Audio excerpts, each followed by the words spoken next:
Khamenei ಹತ್ಯೆ ಬೆನ್ನಲ್ಲೇ ಇರಾನ್ಗೆ ಮರ್ಮಾಘಾತವಾಗಿದೆ. Deadly attack ಮಾಡಿ ದೊಡ್ಡ ತಲೆಯನ್ನ ಉರುಳಿಸಿದ ಇಸ್ರೇಲ್. ಅಯತೊಲ್ಲಾ ಖಮೇನಿ ನಂತರ ಉರುಳಿದ್ದು ಯಾವ ತಲೆ ಗೊತ್ತಾ?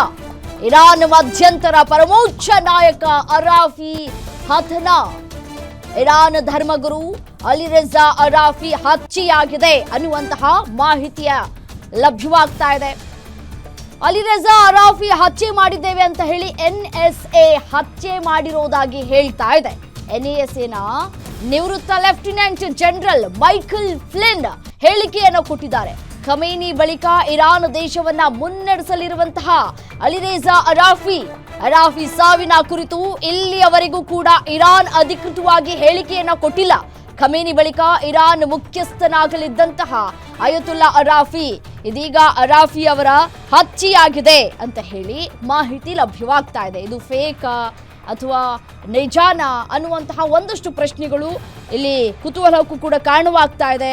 ನೋಡಿ, ಖಮೇನಿ ಹತ್ಯೆಯ ಬೆನ್ನಲ್ಲೇ ಇದೀಗ ಇರಾನ್ಗೆ ಮತ್ತೊಂದು ಚೇತರಿಸಿಕೊಳ್ಳೋದಕ್ಕೆ ಸಾಧ್ಯವಾಗದ ಮರ್ಮಾಘಾತ ಎದುರಾಗಿದೆ. ಇರಾನ್ನ ಮುಂದಿನ ಪರಮೋಚ್ಚ ನಾಯಕ ಅಂತ ಹೇಳಿ ಬಿಂಬಿತವಾಗಿದ್ದಂತಹ ಅಯತೊಲ್ಲಾ ಅಲಿರೆಜಾ ಅರಾಫಿ ಅವರನ್ನ ಇಸ್ರೇಲ್ ಟಾರ್ಗೆಟ್ ಮಾಡಿ ಹತ್ಯೆ ಮಾಡಿದೆ ಅನ್ನುವಂತಹ ಸ್ಫೋಟಕ ಮಾಹಿತಿ ಲಭ್ಯವಾಗ್ತಾ ಇದೆ. ಈ ಬಗ್ಗೆ ಅಮೆರಿಕದ NSA ಮಾಜಿ ಲೆಫ್ಟಿನೆಂಟ್ ಜನರಲ್ ಮೈಕಲ್ ಫ್ಲಿನ್ ಅವರು ಅಧಿಕೃತವಾಗಿ ಈ ಒಂದು ಹೇಳಿಕೆಯನ್ನು ನೀಡಿದ್ದು ಅರಾಫಿ ಅಂತ್ಯವಾಗಿದೆ ಅಂತ ಹೇಳಿ ಮಾಹಿತಿಯನ್ನು ಹಂಚಿಕೊಂಡಿದ್ದಾರೆ. ಹೌದಾ, ನಿಜನಾ? ನಿಜಕ್ಕೂ ಅಲಿರೆಜಾ ಅವರ ಈ ಹತ್ಯೆ ಆಗಿದ್ಯಾ ಈ ದಾಳಿ ಸಂದರ್ಭದಲ್ಲಿ ಅನ್ನುವಂತಹ ಪ್ರಶ್ನೆಯೂ ಕೂಡ ಇದೆ. ಸದ್ಯಕ್ಕೆ ಇದು ಫೇಕಾ ಅಥವಾ ನಿಜ ಹೇಳ್ತಾ ಇದ್ದಾರಾ? ಇನ್ನೂ ಕೂಡ ಇರಾನ್ ದೇಶ ಈ ವಿಚಾರಕ್ಕೆ ಸಂಬಂಧಪಟ್ಟಂತೆ ಎಲ್ಲಿಯೂ ಕೂಡ ಬಹಿರಂಗವಾಗಿ ಕೂಡ ಹೇಳಿಲ್ಲ ಅಥವಾ ಮಾಧ್ಯಮ ಪ್ರಕಟಣೆಯನ್ನು ಕೂಡ ಹೊರಡಿಸಿಲ್ಲ.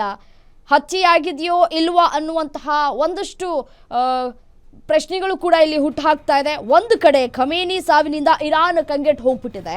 ಸೊ ಈಗ ಅವರ ಉತ್ತರಾಧಿಕಾರಿಯಾಗಬೇಕಾಗಿದ್ದಂತಹ ಅರಾಫಿ ಕೂಡ ಹತರಾಗಿರೋದು ಇರಾನ್ ಆಡಳಿತ ವ್ಯವಸ್ಥೆಯಲ್ಲಿ ಬುಡಮೇಲು ಮಾಡಿದ್ಯಾ ಅನ್ನುವಂತಹ ಪ್ರಶ್ನೆಗಳನ್ನ ಕೂಡ ಹುಟ್ಟುಹಾಕ್ತಾ ಇದೆ. ಈ ಹತ್ಯೆಯ ಕುರಿತು ಇರಾನ್ ಸರ್ಕಾರ ಇಲ್ಲಿಯವರೆಗೂ ಕೂಡ ಯಾವುದೇ ರೀತಿಯಾದಂತಹ ಅಧಿಕೃತ ಹೇಳಿಕೆಯನ್ನ ಕೊಟ್ಟಿಲ್ಲ. ಮೌನಕ್ಕೆ ಶರಣಾಗಿರೋದನ್ನ ನೋಡ್ತಾ ಇದ್ರೆ ಹಲವು ಅನುಮಾನಗಳಿಗೆ ಕಾರಣವಾಗ್ತಾ ಇದೆ. ನಿಮ್ಮೂರಿನಿಂದ ವಿಶ್ವ ಮಟ್ಟದವರೆಗೆ ರಾಜಕೀಯ, ಸಿನಿಮಾ, ಸ್ಪೋರ್ಟ್ಸ್ ಯಾವ ಸುದ್ದಿಯೂ ಮಿಸ್ ಆಗಲ್ಲ. ಬರೀ ಸುದ್ದಿಯಷ್ಟೇ ಅಲ್ಲ, ಜೊತೆಯಲ್ಲೇ ಇರುತ್ತೆ ವಿಶ್ಲೇಷಣೆ. ಗ್ಯಾರಂಟಿ ನ್ಯೂಸ್ ನ ಸಬ್ಸ್ಕ್ರೈಬ್ ಮಾಡಿ, ಫಾಲೋ ಮಾಡಿ, ಕ್ಷಣ ಕ್ಷಣದ ಅಪ್ಡೇಟ್ಸ್ ಪಡೆಯಿರಿ.